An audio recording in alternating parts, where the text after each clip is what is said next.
नमस्कार प्रिय दर्शकों, आप देख रहे हैं मेरा YouTube channel ask Arya astrology और मैं हूं आपका एस्ट्रोलॉजर आर्या हर्ष। आजकल हम रोज़ अलग अलग ग्रहों से बनने वाले राजयोगों के विषय में चर्चा कर रहे हैं और आज इसी क्रम में हम बात करेंगे चंद्रमा ग्रह से बनने वाले सभी राजयोगों के बारे में। जानेंगे कि जब चंद्रमा हमारी जन्म कुंडली में राजयोग देता है तब इसका हमारे जीवन पर क्या प्रभाव पड़ता है। लेकिन इससे पहले हम ये जान लेते हैं कि चंद्रमा की ज्योतिष में क्या भूमिका है। प्रिय दर्शकों, चंद्रमा ज्योतिष में मन का कारक है। चंद्रमा माइंड को रिप्रेजेंट करता है, हमारे मन को। जो भी हमारे मन में ख्यालात आते हैं, जैसा भी हमारा मन होता है, अच्छा बुरा, उन सब के पीछे चंद्रमा होता है। प्रिय दर्शकों, चंद्रमा को ज्योतिष में एक राशि मिली है जिसे हम 4 नंबर की राशि या कर्क राशि कहते हैं, जिसका स्वामी चंद्रमा होता है। कर्क राशि जल तत्व की राशि है। प्रिय दर्शकों, चंद्रमा से हम माता का विचार करते हैं।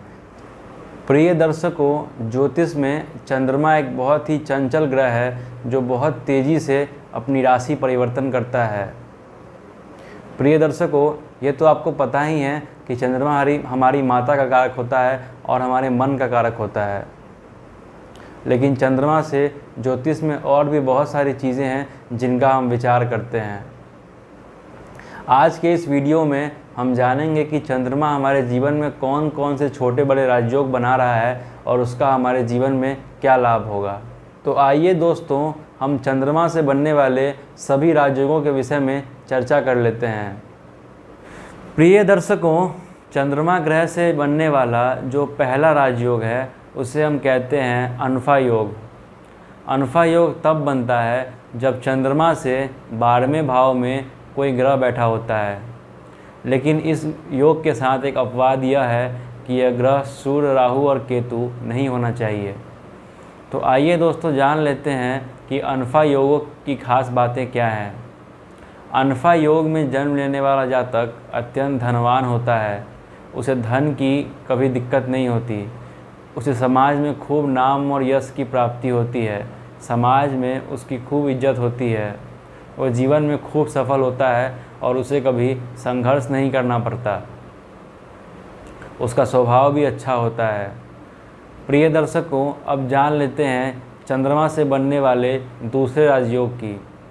चंद्रमा से बनने वाला जो दूसरा राजयोग है उसे हम कहते हैं सुनफा योग। जन्म कुंडली में चंद्रमा से दूसरे भाव में अगर कोई ग्रह बैठा होता है तो सुनफा योग का निर्माण होता है।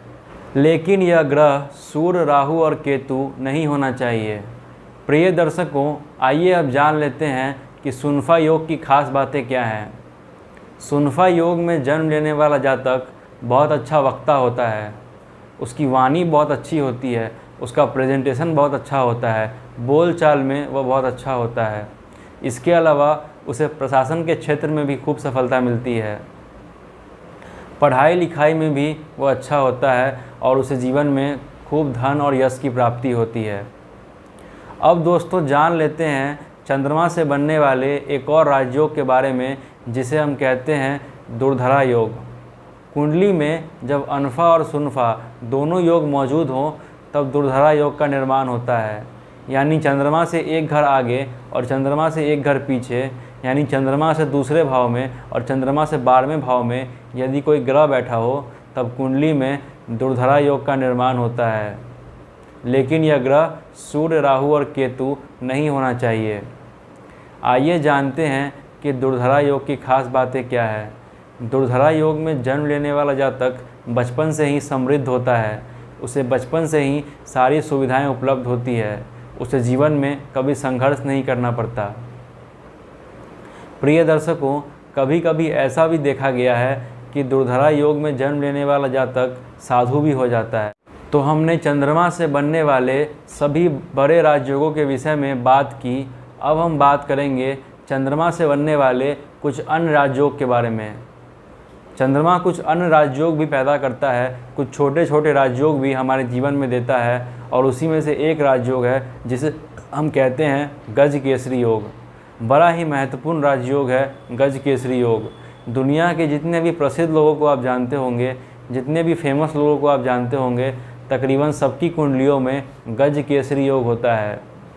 आइए जानते हैं कि गज केसरी योग कैसे बनता है। प्रिय दर्शकों, चंद्रमा से चौथे भाव में, 7वें भाव में और 10वें भाव में कोई ग्रह बैठा हो तब गज केसरी योग का निर्माण होता है। यानी चंद्रमा से केंद्र में अगर कोई ग्रह बैठता है तब कुंडली में गज केसरी योग का निर्माण होता है। या अगर चंद्रमा के साथ गुरु बैठ जाए, चंद्रमा के साथ बृहस्पति बैठ जाए तो भी गज केसरी योग का निर्माण हो जाता है। यह योग केंद्र में और त्रिकोण में ज़्यादा प्रभावशाली होता है। आइए जानते हैं कि गज केसरी योग की खास बातें क्या हैं। गज केसरी योग में जन्म लेने वाला जातक बहुत प्रसिद्ध होता है। ऐसे जातक को निश्चित ही नाम और यश की प्राप्ति होती है। ऐसा जातक समाज में कल्याण का काम करता है और समाज में मंदिर बनाता है।